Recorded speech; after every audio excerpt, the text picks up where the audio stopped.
Hola, ¿cómo están? Ahora vamos a avanzar con otro contenido de la unidad 3. Esto tiene que ver con la comunicación en contextos de crisis.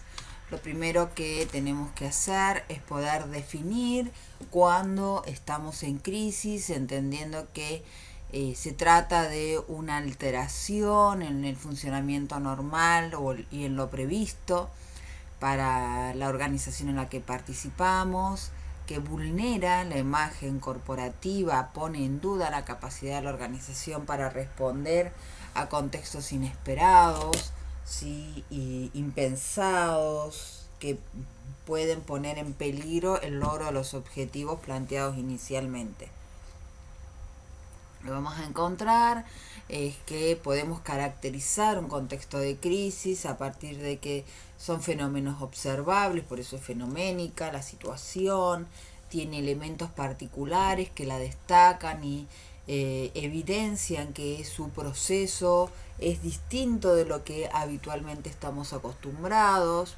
El mejor caso que les puedo dar es el que estamos viviendo en la actualidad. Es anormal que todo el mundo esté unido por esta necesidad de que estemos todos en casa, ¿no? Bien, lo siguiente es lo taxonómico, justamente por tratarse de un fenómeno observable, yo lo puedo calificar, puedo interpretar algunas normalidades o regularidades en esta situación. También puedo prever hacia dónde puede llegar a derivar la situación de crisis, aunque justamente la particularidad de las crisis es que tiene un abanico grande de imponderables y situaciones insospechadas. Y después se trata de una secuencia, y en realidad la crisis es un proceso, no es que explota en un momento, sino que empieza a gestarse de manera silenciosa, empieza a alterar algunos sistemas, algunas estructuras, hasta que finalmente sacude toda la formalidad o la estructura o el andamiaje que tengan las organizaciones que se ven afectadas por este fenómeno.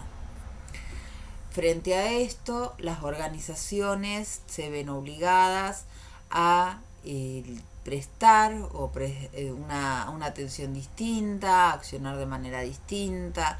Entonces la crisis se soporta y se supera a través de dos niveles: el operativo, es decir, frente a acciones concretas, medidas palpables, con resultados observables, y lo comunicacional, que es lo que va a permitir aunar criterios y juntar voluntades para que lo operativo se concrete. Entonces, las bases o las fases en realidad de cómo se trata la crisis se maneja desde la siguiente manera, o serían los siguientes pasos a seguir. Primero tengo que saber de qué se trata la crisis, qué me afecta, qué es lo que lo está generando, ¿sí? Qué otras cuestiones o elementos de la estructura que yo no estoy viendo pueden verse dañados. Tomo ejemplo lo que estamos viviendo. En principio uno pensaría que se trata de un problema de salud, pero cuando uno se corre de ese foco empieza a darse cuenta que también empieza, o en todo caso lo que hace es profundizar problemáticas socioeconómicas, psicológicas, y que requieren cada una de ellas una especial atención para que, una vez superada la crisis generada por el COVID-19, la sociedad en su conjunto no quede desintegrada. Por otro lado, una vez que podamos identificar las grandes características del fenómeno que generan esta crisis, hay que enfrentarla, así que se hace una planificación. En el caso nuestro vamos a ver que se genera un comité de comunicación, pero la idea es que pueda armar una planificación que me permita ver todos estos aspectos, o la mayor cantidad de aspectos afectados, que sean evidentes o no, y poder tomar medidas que sean a corto plazo, que yo pueda ir midiendo, que pueda ir corrigiendo.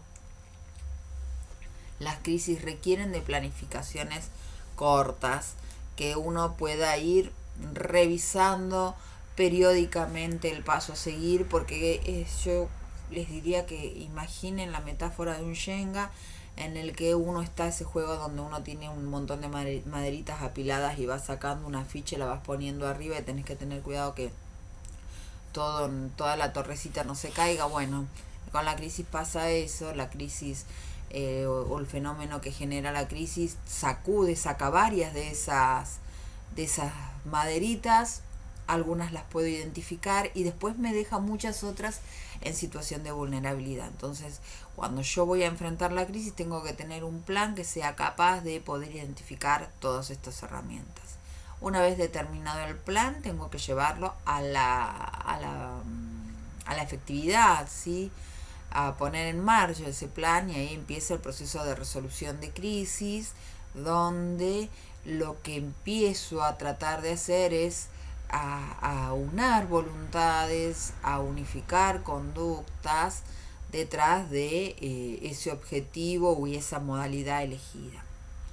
Por último, y una vez que ya se ha logrado el objetivo de superar la situación de crisis, lo que sucede es que tenemos que gestionar la post-crisis. No es que una vez que uno sale de un problema como este, lo supera, hace borrón y cuenta nueva. No, muy por el contrario, lo que pasa es que esta torrecita de la que hablábamos recién queda desbalanceada, queda reordenada, se cambian muchos patrones de relación, muchas relaciones de fuerza al interior de las organizaciones se modifican, incluso a veces también las crisis se llevan consigo a antiguos líderes o antiguos pensamientos, o antes de la crisis a veces existen presupuestos o pensamientos arraigados, vinculados con modos de hacer, de pensar, de sentir, que no eran cuestionados, que estaban naturalizados, y una vez que la crisis pasó, arrasó con eso y genera un nuevo estado de situación. Entonces, lo que es necesario es que quienes están al frente de las organizaciones y sus equipos, obviamente, tengan la capacidad de poder guiar las voluntades, de contener las reacciones frente a lo inesperado.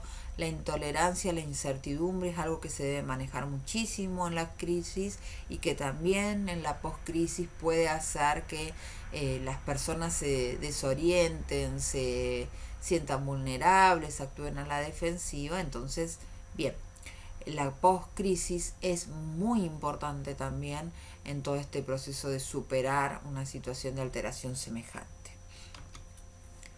Entonces, ¿qué situaciones habrá de enfrentarse desde la comunicación? Lo primero es designar un comité de crisis. Los comités de crisis son aquellos que están integrados por profesionales. En este caso es importante que existan al menos 2 o 3 profesionales de la comunicación de distintas áreas o subáreas de lo que es la comunicación, porque se necesitan esas miradas. Si a mí me pidieran que formara un equipo de comunicación para llevar adelante un proceso de crisis o una comunicación en tiempo de crisis, arrancaría por un licenciado en ciencias de la comunicación, seguiría por un redactor, un periodista, y incorporaría un diseñador gráfico como base, a los cuales ese equipo lo completaría con un fotógrafo y un editor o un cineasta o camarógrafo. Estas tareas en conjunto permitiría cubrir todas las redes y todos los procesos de producción comunicacional que podemos abarcar en estos días, y este pequeño comité o este pequeño equipo de comunicación debería estar interactuando de manera permanente con otros actores y profesionales que entiendan de manera directa sobre qué se trata la crisis. En este caso, por ejemplo, vinculado directamente con la gente de salud. Cuando hablo de este caso estoy hablando de la pandemia, ¿no? Que es el ejemplo que venía tomando. y agentes de salud. Obviamente es importante el sector económico que esté presente, gente o politólogos y sociólogos que puedan entender o puedan anticipar algunas conductas o reacciones del conjunto social, y psicólogos por sobre todas las cosas también tienen que estar, porque en estos contextos no solamente se trata de una situación colectiva a resolver, sino de muchos factores psicológicos que hacen que las individualidades no acaten las normativas o las reglas que están bajando desde el Estado. Una vez que ese comité se formó, analiza la situación, hace un diagnóstico y elabora el manual de crisis. El manual de crisis no tiene que ver con el plan de crisis, es parte de, y es un manual de estilo en el cual se define cómo o qué se debe decir, cómo y cuándo. Es sumamente importante establecer el qué, el cómo y el cuándo en contextos de crisis, porque así se reduce el arco de malinterpretaciones que pueden surgir a partir de los contextos. Por último, el siguiente paso es poder diseñar la estrategia y la puesta en marcha de lo que se ha definido para llevar adelante en la crisis. Cuando hablo de estrategia, tengo que pensar en los recursos. Estoy hablando de recursos técnicos, de medios a los cuales yo puedo acceder. También es importante definir con qué presupuesto cuento. En crisis la comunicación eleva muchísimo su costo, porque muchas veces el mercado de la comunicación encuentra la beta o se endurece en las negociaciones, porque es el momento justamente donde la comunicación es el recurso, no un recurso más. Saben conscientemente quienes son empresarios de la comunicación que se necesita de su medio para llegar a la población, y es ahí donde se asientan y negocian desde otro lugar. Luego se empieza a diseñar los comunicados, y cuando hablamos de comunicados no estamos hablando del tradicional comunicado número o de las conferencias de prensa que a veces emiten los políticos en estos contextos, sino también la multiplicidad de propagandas que nos van llegando, la multiplicidad de estrategias que van aunando voluntades, y como por ejemplo en algún momento durante estos meses hubo un día en el cual todos los diarios nacionales y regionales salieron con la misma tapa que decía quédate en casa, ¿sí?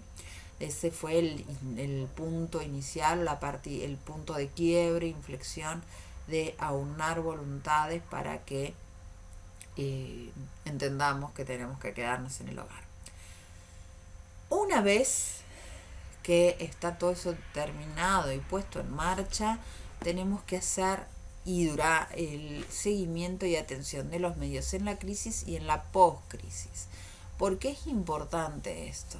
Porque no solamente es interesante lograr que repliquen nuestros comunicados o nuestra información tal como nosotros queremos que lo hagan, sino también tenemos que ver cómo acompañan los medios lo que nosotros les estamos pidiendo que digan. A veces desde algunas organizaciones se busca fomentar mensajes positivos, y ese mensaje positivo, por ejemplo, en un noticiero va acompañado de noticias de carácter muy negativo, y esto hace obviamente que el mensaje positivo pierda su efectividad, e incluso pareciera que el sujeto no está, o la organización no está a tono con lo que realmente está sucediendo. Por otro lado, la postcrisis también es importante, cómo construyen los medios de comunicación y las redes sociales, en este caso, en este contexto actual, cómo construyen la mirada sobre quién fue el responsable, cómo respondió, cuáles son las consecuencias. A veces las consecuencias o lo que queda después de la crisis es lo mejor que pudo quedar, pero obviamente, y esto sí tiene que quedarles claro, nunca va a ser lo óptimo, nunca va a ser lo que ustedes, el estado ideal, ¿sí? ¿Por qué? Porque en realidad la situación de post-crisis es lo que queda después de una devastación, de una destrucción. Entonces, sobre eso hay que empezar a construir. Y a veces los medios se enfatizan las pérdidas y no las ganancias. Y las ganancias tienen que ver no con la acumulación que uno está acostumbrado a tener en un periodo normal, sino con el haber logrado rescatar la mayor cantidad posible de recursos materiales, humanos, de relaciones, etcétera. Las estrategias de comunicación es importante poder tenerlas presentes. De aquí hay 4 que vamos a tener para analizar. Las 2 primeras no les aconsejo llevarlas adelante. La tercera y la cuarta tienen más lógica y mejor efectividad. La primera, la estrategia del silencio o evasiva, tiene que ver con desentenderse de algunas situaciones, y esta cuestión o esta situación de desentendimiento termina afectando a la larga a quien dirige las organizaciones y a la organización misma. Se está comprobado que nuestra organización es parte responsable de generar esa crisis, y entonces no sirve de nada mirar para otro lado porque se acentúa el aspecto negativo y la imagen corporativa se demuele. La estrategia de la negación, y no tiene sentido negar algo que está frente a nuestros ojos y a los ojos del resto de la humanidad. Entonces, que nosotros salgamos a negar la responsabilidad y echemos la culpa a terceros no nos ayuda, y incluso esa está peor que la estrategia del silencio evasiva. La estrategia del silencio evasiva a veces es necesaria en el primer momento, en la primera semana, por ejemplo, cuando algo nos sorprende y sacude nuestra organización, como para tener un tiempo para ordenarse y definir la crisis. Pero la estrategia de la negación lo único que hace es sentar antecedentes negativos, y, por ejemplo, si la crisis estalla, se multiplica y termina demoliendo o afectando seriamente la estructura social, y entonces lo único que vamos a estar haciendo es poniendo en riesgo nuestra imagen corporativa, y además haciendo dudar nuestra capacidad dirigencial. La tercera estrategia tiene que ver con la transferencia de responsabilidades. En este caso, lo que uno puede hacer es de identificar la crisis, y a veces depende de cómo se efectúe, ¿no?, la estrategia de transferencia de responsabilidades, se le asigna a cada persona o a cada organización la responsabilidad que corresponde. Esta puede ser una estrategia entendible y aceptable, pero hay que también entender dónde está cada uno o cuál es la responsabilidad de nuestra organización respecto de lo que está sucediendo, y también el rango en el cual uno está funcionando. Recuerden ustedes, si no lo han visto ya lo verán seguramente cuando hablamos de cultura organizacional, que el responsable de lo que sucede dentro de una organización, ya sea por acción o por omisión, es quien la dirige. Y la última, que esta es sin duda la mejor de todas para poder salir adelante y mantener en alta la imagen corporativa, es la estrategia de la confesión o la responsabilidad. Aquí sí, si nuestra organización es evidentemente la responsable, o nos toca a nosotros dar cuenta o guiar responsablemente el proceso para sacar adelante la organización o el conjunto social, tenemos que asumirlo y hacernos cargo de todo lo que hemos hecho mal o de lo que no salió como esperábamos. A veces las cosas no se hacen mal, sino que los contextos de las crisis son tan dinámicas que no permiten tomar una decisión acertada como se haría en un contexto de normalidad. Entonces, quien está al frente de una organización tiene que hacerse cargo de lo que sucede con su organización y cómo afecta o interactúa con la crisis. Bueno, con esto terminamos de recorrer un marco, una propuesta de trabajo de comunicación en crisis.